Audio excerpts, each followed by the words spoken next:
I'm Mia, 34 years old, living alone in the suburbs of Denver, Colorado. For the past 12 years, I've worked relentlessly, juggling 2 jobs at once, never taking a vacation longer than 3 days, avoiding luxury purchases, skipping weekend outings. One goal kept me going through every exhausting night: owning a home of my own. And now, I've done it. A modest 3-bedroom house on Chestnut Street, not near downtown, no pool, no pretty rose garden, but it's mine. My name is on the deed, the keys are in my hand, and no one can take it from me. I didn't borrow much from the bank, because most of the money I put into this house came from sweat and endless overtime at my design studio and evening shifts at a local cafe. It's not glamorous, but it's warm. It's the milestone I dreamed of ever since my mother told me, "You need something of your own, Mia, something no one can force you to give up." I still remember the first time I stepped into the empty house after signing the contract. No one clapped. No champagne. No cake. Just me and the sound of my own heartbeat thudding in my chest. I walked from the living room to the bedroom, my hand brushing the walls, as if making sure this was real. This place was the peace I never had during an unstable childhood.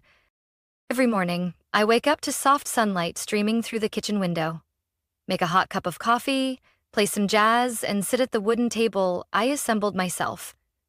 No one calls my name. No one tells me what to do. I don't have to listen to arguments through the walls.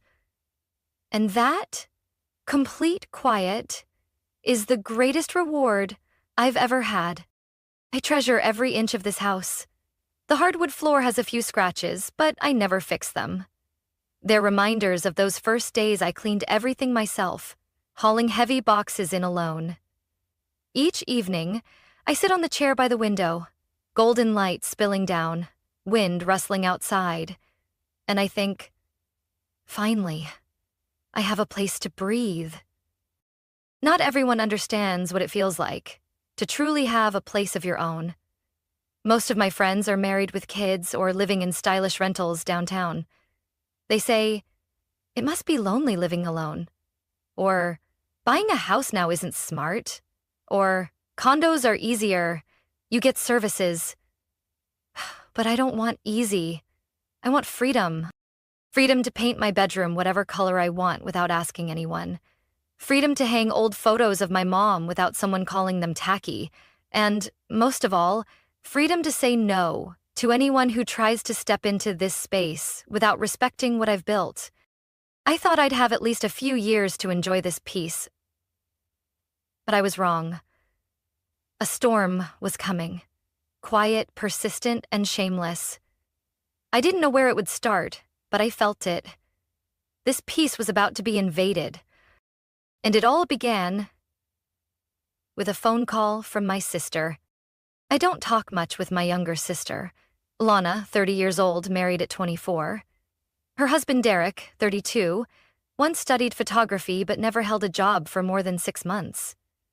They're the free spirit type you see on Instagram, always in a new city, posting beach walks or desert meditation pics, with captions like, "Choose living, not surviving." Lana and I were never alike. I need stability like air, but Lana sees it as a cage. She once told me, half joking, "You live like an old lady afraid of risk." I'd rather have 1 year of real living than spend a lifetime stuck in a kitchen with bills. I didn't argue. Everyone has the right to choose their path. But I never imagined her version of real living would come crashing into the quiet world I'd built with so much care. 3 months ago, Lana and Derek sold their small house in Phoenix, where they'd lived for nearly 5 years with their 2 kids, Mason and Evie, 4. They bragged about the hot housing market, sold at a great price, and decided to put it all into their dream: a year-long road trip around the U.S. in a van. "You should try living like this just once," Lana said during a FaceTime call. Her eyes were glowing, and behind her were stacks of boxes being hurriedly taped up. "We've planned everything: Airbnb stays, online work, selling photos, making content. Living free. teaching the kids from nature. Don't worry about us, okay? I wasn't worried. I knew anything I said would be seen as negative energy. But deep inside, a chill ran down my spine. They were throwing themselves into a dream with no safety net. I still followed them on social media. During the first few weeks, everything looked dazzling. They posted shots at the Grand Canyon, the California coast, and a music festival in Oregon. The kids wore colorful clothes, dancing in crowds. Lana captioned, "This is real childhood, no fences, no limits." I didn't hit like, didn't comment, partly because I didn't want to burst their bubble, but also because I refused to become the safety net when that bubble eventually popped. I didn't have to wait long. 2 months into their journey, I got a call near midnight. Lana's name lit up on my screen. I hadn't even said hello when I heard her crying.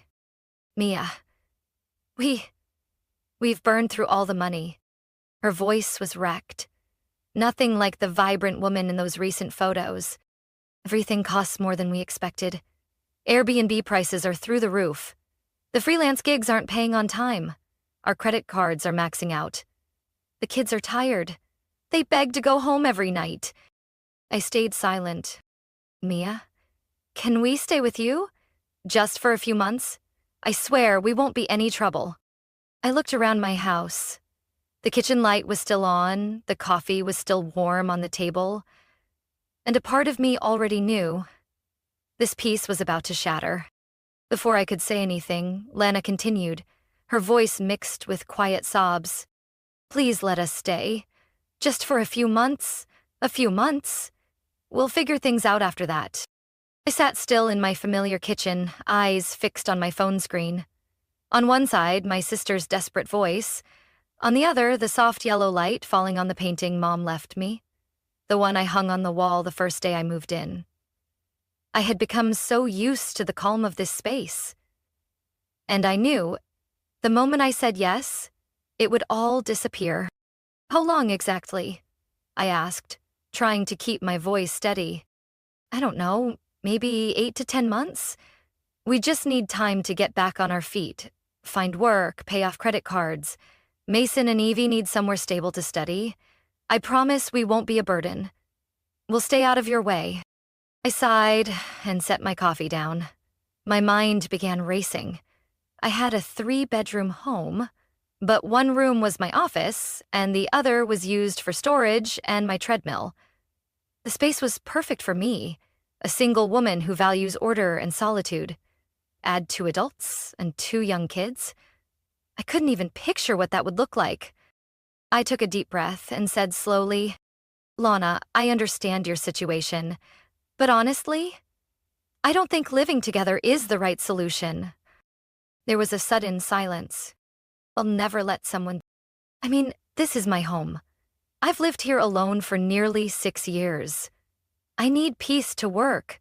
I have a structured routine, and I can't upend my entire life just because you and Derek didn't plan properly. The line went quiet for a few more seconds. Then Lana spoke again, her voice low like she was trying to swallow her anger. "So you're saying no?" "Not exactly." I softened my tone. "I'm willing to help. I can cover part of your rent for a few months. I also have friends in real estate who can help you find a decent place nearby that fits your budget."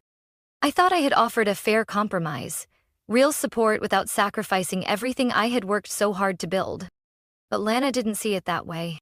"You know how we've been living these past 2 weeks? Sleeping in the van at gas stations? Evie's had a fever for days. Mason cries every night asking to go home.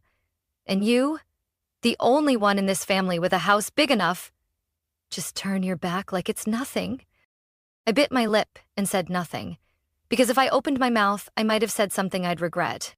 "How many bedrooms do you have, Mia?" 3, right?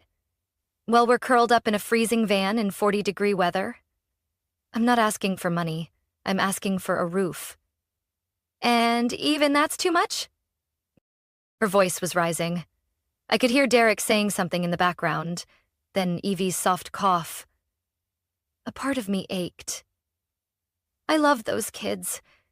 They're my family. but I couldn't let emotion cloud reason. "I'll transfer $2,000 to you tomorrow," I said firmly. "Use it for a security deposit on a rental. I'll ask my friend to help find a place nearby. But I can't let you and your entire family move in." Lana let out a bitter laugh, one that wasn't remotely amused. "You really are heartless. I haven't asked you for anything in 12 years, but the one time I beg you, you say no." "It's not saying no," I said, this time without softening. "It's setting a boundary. I've spent years sacrificing for others. Now, I want to live my own life, and that doesn't mean I don't care." The line went dead. I thought the conversation was over, but less than an hour later, my mom called.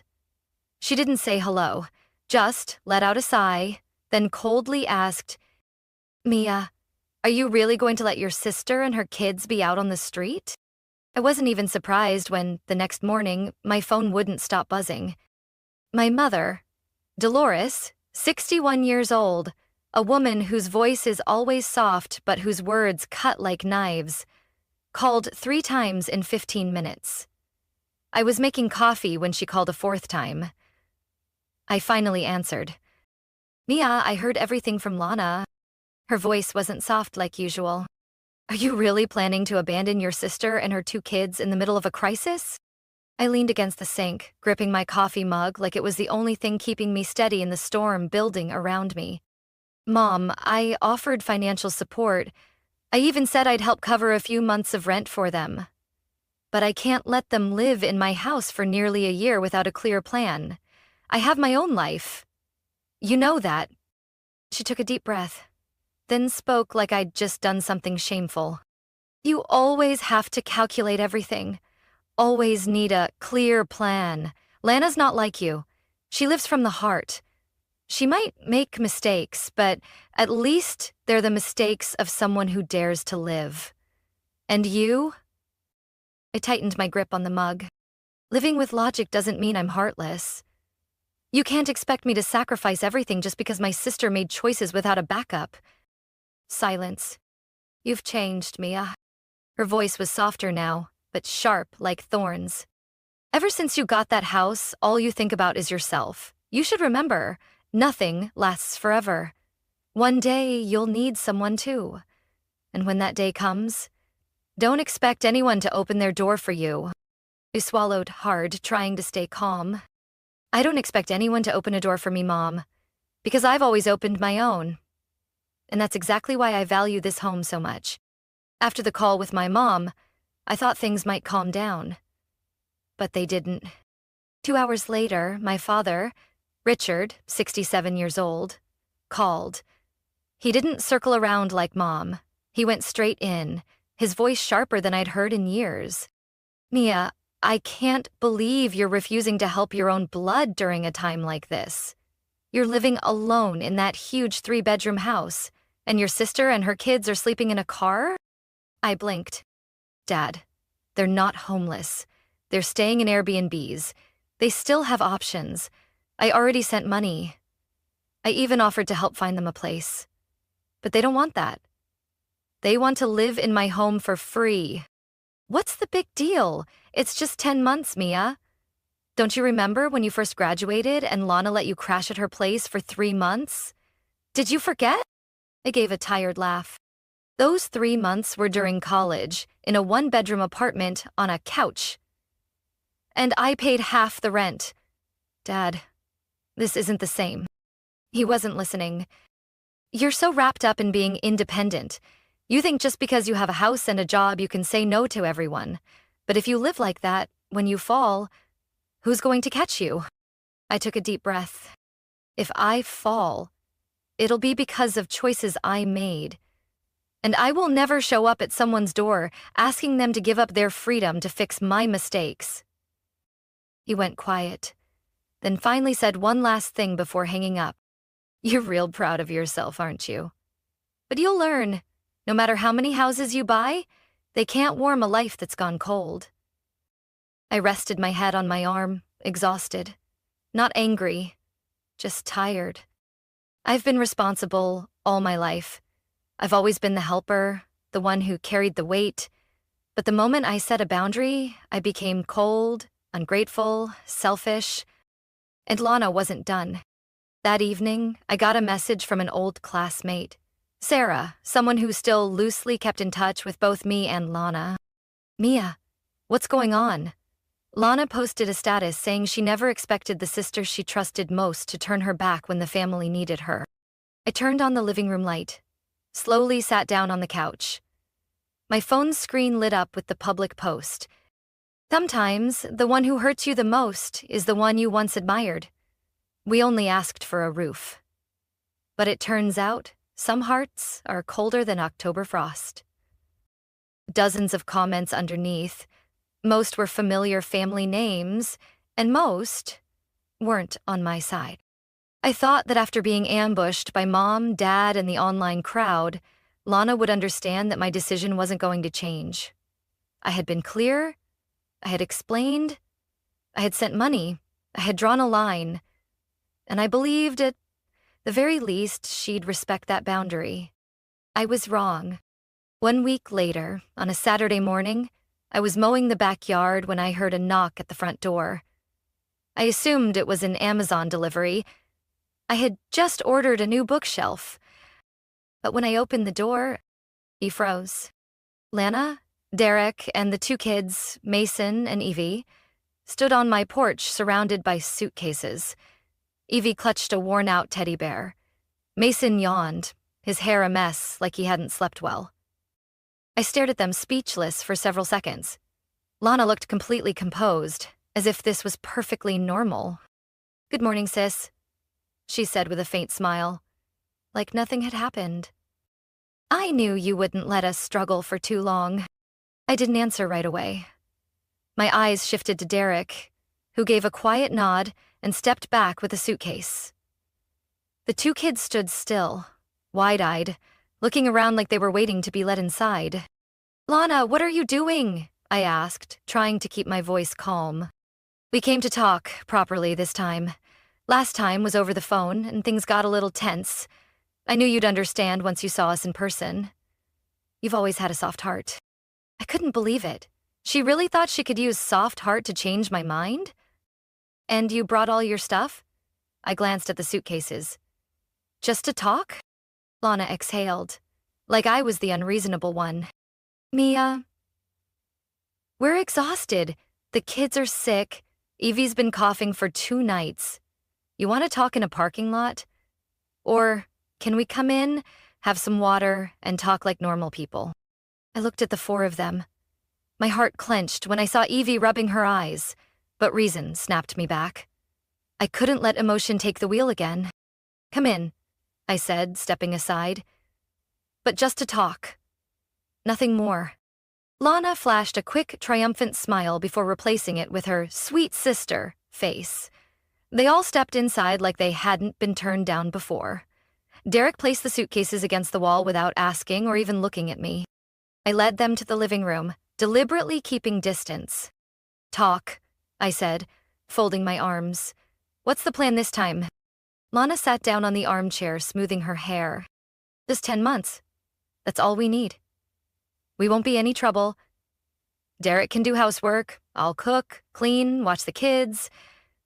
We'll keep everything spotless. You won't have to lift a finger." "And after 10 months?" I cut in. Lana hesitated, then replied in a tone that felt rehearsed. "If things are stable, we'll rent our own place, and if not, well, we've been keeping an eye on some cheap flights. There are deals in Arizona, so maybe we could hit the road again." I let out a dry laugh. "So after nearly a year living in my house, you still want to take off if you find a cheap flight? You really think that's okay?" That's when Derek finally spoke up. "We're not trying to take advantage, Mia. We just thought, maybe you'd be more understanding. You know, I walked over to the window, avoiding their eyes. "You sold your house with no backup plan. Blew all the money on hotels and restaurants. Didn't save, didn't invest, didn't make any security net for the kids. And now you're here, knocking on my door, expecting me to rearrange my entire life to fix the consequences of your reckless choices?" Lana stood up, face flushed red. So now you're lecturing me? You always think you're right, but living your whole life stuck in the same boring loop? What's there to admire in that? We're living, we're daring. And you? You're just scared. I turned to face her directly. Daring to live doesn't mean dumping your responsibilities on someone else and calling it freedom. The tension in the room was sharp as glass. Evie started to cry, softly. Mason buried his face in his dad's shirt. I spoke my last words, my voice ice cold.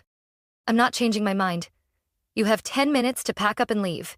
If you need it, I'll call you a cab. Lana stared at me, a mix of shock and fury in her eyes, but this time, I didn't flinch. Lana stood frozen for a few seconds, before her face turned red with rage. Her chest rose and fell quickly, and her eyes lost any trace of pleading. There was only anger now. You really have changed. You never used to be this cold, she hissed. You used to say you'd always be there for me. Did you forget that? I clenched my fist, but kept my voice steady. I did say that, but I never promised to carry the weight of every reckless decision you made. Reckless? Lana let out a bitter laugh. I chose to live authentically. I dared to dream. You? You're a ghost. Work, come home, lock the door, call it stability. I turned fully toward her. Yes, I choose stability because I know exactly what instability costs and because I never want to stand at someone else's door with my entire family, begging to stay, without a plan in place. Derek couldn't stay out of it any longer. He stepped forward, his voice no longer gentle like before. I thought you'd be different. But turns out, you've always been the type who only thinks about herself. Remember when I got married? Mom said you didn't want to pitch in because you were busy paying off student loans. Back then, you used the same excuse. Prioritizing your future. Sound familiar? I stared at Derek, stunned he had the nerve to bring up something from nearly a decade ago. You're right. I didn't help financially back then because I was working 3 jobs to pay off my student debt. And I don't regret putting myself first during that time. That's how I built this life. And you don't get to use something I couldn't do in the past to make me sacrifice what I have now. Lana stepped closer, just a hand's width away from me. You're being selfish. You live alone. This house is twice the size of what you need, and yet you can't spare a little space for your own blood? I stood tall, not blinking. This isn't about space. It's about boundaries. Some people go their whole lives never setting any, and then blame everyone else when things fall apart. I'm not one of them. Evie began to sob. Derek turned to comfort her, but Lana kept her eyes locked on mine. Like if she glared hard enough, I'd back down. You'll regret this, Lana said quietly, like a curse. One day, when you need someone, no one will be there. I gave a faint smile, though something twisted in my chest. If the price of having someone stay is giving up my peace and freedom, then I'd rather be alone. Derek dragged the suitcase closer to the door. He looked at me like I was the worst person in the family. We won't bother you anymore. But just remember, you turned your back when your family truly needed you. I opened the door. The cold afternoon wind crept into the living room. Good luck, Lana. I mean it. She didn't reply. She just told Mason to hold his sister's hand and pulled the suitcase out of my house without looking back. I stood there, my hands still gripping the doorknob. What I felt wasn't anger, and it wasn't triumph. Just an expanding emptiness in my chest. Cold, heavy, and tired. But I knew one thing. If I gave in this time, there would never be a last time. I thought things would quiet down after Lana and Derek left, dragging their luggage and their glares behind them. I didn't expect gratitude, but I at least hoped they'd respect the boundary I'd set. I was wrong. So wrong I had to ask myself, had I really underestimated just how far my sister could twist the truth? Not even 24 hours later, my mother called again. She didn't wait for a hello. Her voice cracked like she'd been crying. Mia, Did you really kick them out onto the street? You watched those kids cry and just slammed the door? I froze in the kitchen, still holding my now cold coffee. What are you talking about? I didn't kick anyone out. I let them in, heard them out, and calmly said no. I didn't yell. I didn't insult. I didn't shame them. But you closed the door, and you turned your back. Lana said you stood there, watched the kids cry, and pointed them to the street. I was speechless. Mom, I never did that. I invited them into my home. We sat in the living room. Everything was said with reason. But they didn't want reason. They wanted me to give up my entire space, just so they could feel like I cared enough. Mom went quiet. Then she ended the call with one line that hit me like a stone. No wonder you live alone now. Maybe it's just easier when there's no one around to disappoint. That afternoon, my aunt, Margaret, my mom's younger sister, sent a message. She rarely reaches out, usually just a holiday card here and there. But this time she sent a long paragraph, accusing me of being cold as stone and forgetting all the times Lana helped you back when you were in college. That evening, my cousin Julia commented on an old photo I posted weeks ago, me reading by the window. Books may open your mind, but they don't open your heart. I went still. It felt like I was on trial in a courtroom I never got invited to, and the verdict had already been decided. I tried not to react. I didn't post, didn't reply, but somehow my silence only gave people more reason to judge, as if saying nothing meant I was guilty.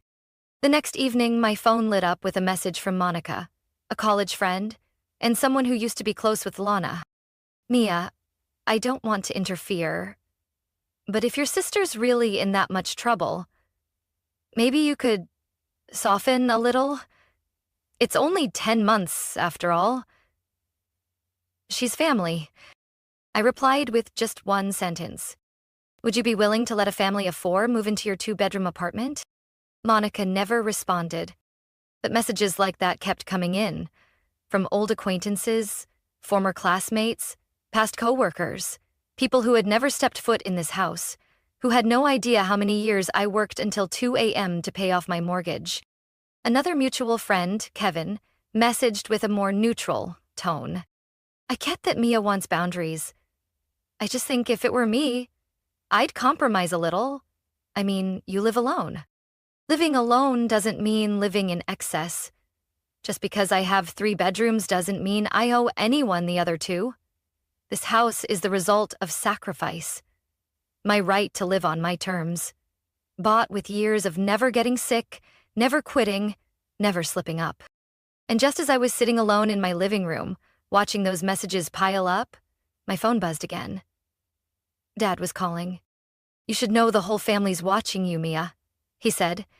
He wasn't angry anymore. His voice had turned to something quieter, more threatening. No one understands why you won't let your sister stay. They're calling you the Ice Queen. Have you heard that? I let out a bitter laugh.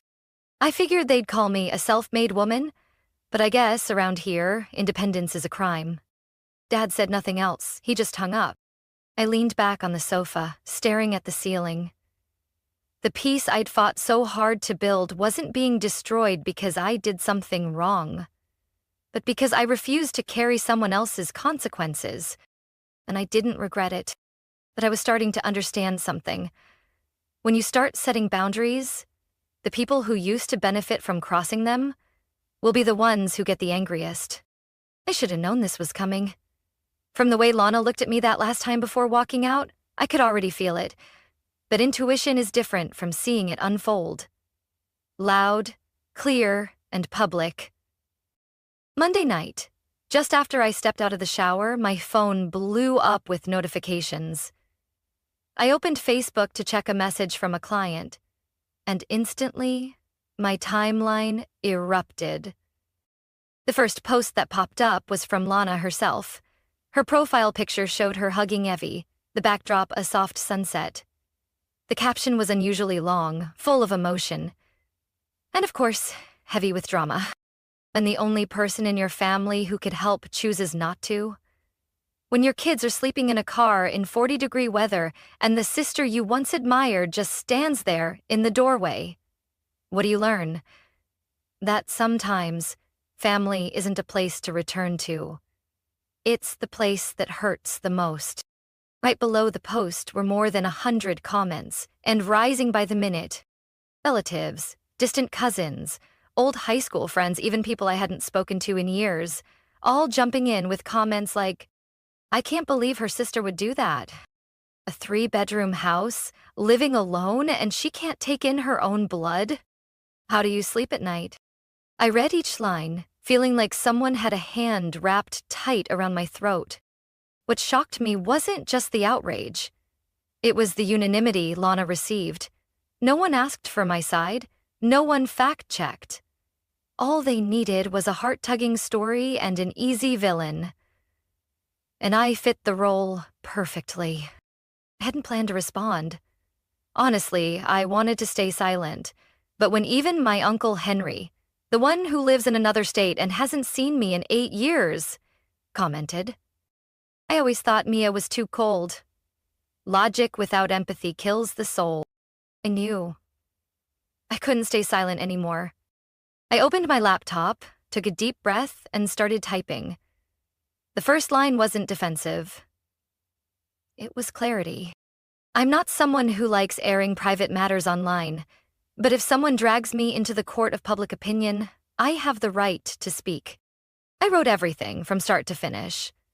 That I had sent money, offered to help with rent, invited Lana's whole family into my home to talk things through, and only said no to them living here for nearly a year with no clear plan. I wrote that I love my niece and nephew.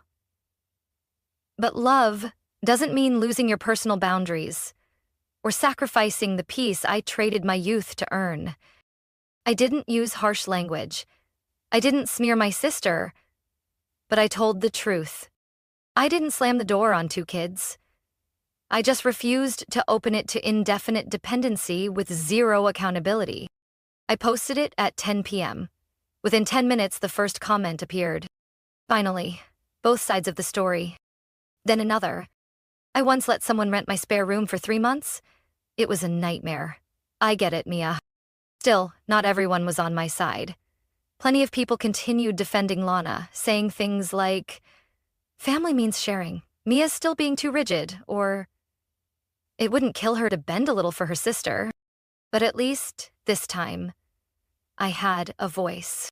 At midnight, Lana texted, a short, icy message. "You chose to humiliate me in front of everyone. Don't be surprised when they all turn on you." Then she blocked me on Facebook. I stared at the screen in silence. Not angry, not afraid. Just strangely relieved. I knew it wasn't over. There were likely more messes ahead. But at least I didn't have to swallow the truth and let someone else rewrite my life the way they wanted. For the first time in days, I slept through the night. 3 days after I posted, tension in the family hit rock bottom. Lana vanished from all platforms. No more posts on Facebook, no more free spirit stories, no more dreamy comments from Derek about healing journeys. But that silence wasn't retreat. It was the calm before the next storm. That evening, while I was sorting paperwork in my home office, my phone rang. It was Dad. "Richard." I hesitated. I knew this call wouldn't be easy, but I answered anyway. "Mia," he began immediately, his voice tight like a stretched wire. "Are you really going to let this family fall apart over a post?" I leaned against my desk and kept my tone steady. "Dad, I didn't post to attack anyone. I posted to defend myself. I was dragged online and misrepresented. I have the right to speak." "You have the right, but did you really need to make a scene? Lana said you aired family business for the world to judge. Now everyone knows, and they think our family is just full of fighting. No compassion." I gave a bitter smile. And where was the compassion? When everyone called me cold, selfish, emotionless. Who defended me then, Dad? There was a pause on his end, then he spoke again, his voice lower but sharper. You should have been the bigger person. You're the older sister. You have a home. Lana's struggling. 10 months isn't forever. You should have opened the door, made peace. Your mother's been crying nonstop. I clenched my teeth. Do you think I'm trying to tear this family apart? Or are you all just too used to me always backing down? Mia, he barked. Are you talking back to your father? No, I'm telling the truth, I said, exhaling. My voice softened, but didn't waver. I've lived my whole life responsibly. I never asked anyone for money, never asked anyone to hold my hand. I built my life, brick by brick. And the first time I draw a boundary, suddenly I'm accused of destroying the family? So what? Peace only exists if I keep saying yes? If that's true, was it ever real peace? He went quiet for a long time. I didn't know what he was thinking, but I wasn't done. For the first time, I didn't hold back. I did help. I sent money. I opened up. But I can't open up my entire life so someone else can move in like it's owed to them. Lana isn't out on the street. She's just being told no because she refuses to take responsibility. A heavy breath on the other end. Then he spoke, slowly. I just hope you won't regret this, Mia. Some things, once they're lost, can't ever be regained. I swallowed the lump in my throat. If what I lose is the peace I fought so hard to build, then yes. I accept not getting it back. The call ended without a goodbye. Just a flat beep and a silence so long it felt like it echoed. I set my phone on the table, my hands trembling slightly. I wasn't sure if it was anger, heartbreak, or release. Maybe it was all three. Right then, a new email notification popped up. It was from Lana. Subject, you win, Mia. The body of the message was only 3 lines. It turned the whole family against me. Well done. I hope you enjoy sitting alone in the fortress you built from stone and rules. But remember, when you need someone, no one will be left. I stared at the words, and unexpectedly, a bitter smile crept across my face. They didn't understand. I didn't choose to live alone because I don't need anyone. I chose to live alone because I was tired of always being the one needed but never understood. After Lana's final email, everything went eerily quiet. No more calls from Dad, no more guilt-ridden texts from Mom, and of course, not a single word from Derek or the kids. My Facebook returned to normal, but my friend list had gotten shorter. A few people quietly unfriended me. Others hid my posts from their feeds. I guess in their eyes, I'd become the poster woman for successful but heartless. I wasn't angry. I just felt like I was standing on an isolated island. The days that followed passed in a distorted kind of calm. I still went to work, still consulted with clients, still watered the plants every Tuesday evening. But something in me had shifted. It wasn't regret. It wasn't sorrow. It was clarity. I began to see my family dynamic more clearly than ever before. As the eldest daughter, I was always told, Mia has to set the example. Mia needs to be patient. Mia should give in. And I did. All of it. Without complaints.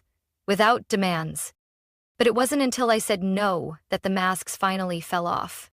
Turns out, to a lot of people, I was only lovable as long as I was sacrificing. One Saturday afternoon, I sat on the back porch with a mug of hot tea, watching the white daisies I planted in early spring slowly lose their petals. The air was crisp, and there was something raw but freeing in the breeze brushing across my cheek. I no longer felt the need to prove to the world that I wasn't a bad person. I no longer felt responsible for healing the wounds of those unwilling to be accountable for their own pain. I just needed to breathe. In my own home, on my own terms. In the life I traded my youth to build. My mother still hadn't called. My father had sent only one brief text. Whenever you're ready, the family's still here. I didn't respond, not because I wanted to cut ties, but because I refused to reopen a relationship stuck in old patterns, laced with one-sided expectations. I knew, deep down, that real connection only exists when both people are willing to grow, to take responsibility, and to respect each other. Without that, blood alone doesn't make us anything more than strangers. 1 month after the Facebook incident, I ran into Rachel, an old friend from yoga class. She used to be close with Lana in high school, but had distanced herself from that circle long ago. After class ended, she sat beside me and smiled. "I read your post. No one says it out loud, but I think a lot of people understood. They just don't have the courage to admit it." I was surprised. Rachel was never the meddling type, but her voice was unusually sincere that day. "You know," she added, "maybe people are so bothered because you were brave enough to set a boundary, and they aren't." I smiled. A real smile. One that didn't need to defend itself. "I don't want anyone to take sides," I told her. "I just want people to stop rewriting the truth." Rachel nodded. "That kind of strength? Not many have it." That night, I returned home and walked into my familiar space. The cozy living room, the soft scent of wax melts, the tidy bookshelf, and a stillness that wrapped around me like a thick quilt on a cold winter night. The house hadn't changed. I still lived alone, and I'd never been more grateful for it. I don't have everything. I've probably disappointed some people, but I didn't lose myself. I'm no longer the Mia from years ago, the one who always nodded, always gave in, always let others' feelings take priority over her own autonomy. Now, I have a small house I built with my own hands. And I have a boundary. Clear, firm, between real love and manipulation disguised as family loyalty. Mia's story isn't just a family drama. It's a lesson in boundaries and self-respect. In a world where women are so often expected to sacrifice, Mia chose to protect the peace she paid for with her youth. She wasn't heartless. She simply stopped carrying the burdens others refused to own. Sometimes real love doesn't mean giving endlessly. It means having the courage to say no, when saying yes would mean losing yourself. What do you think about Mia's decision? Was she too firm, or just protecting what truly matters? Leave your thoughts below, and don't forget to follow the channel for more honest and powerful stories about family and life.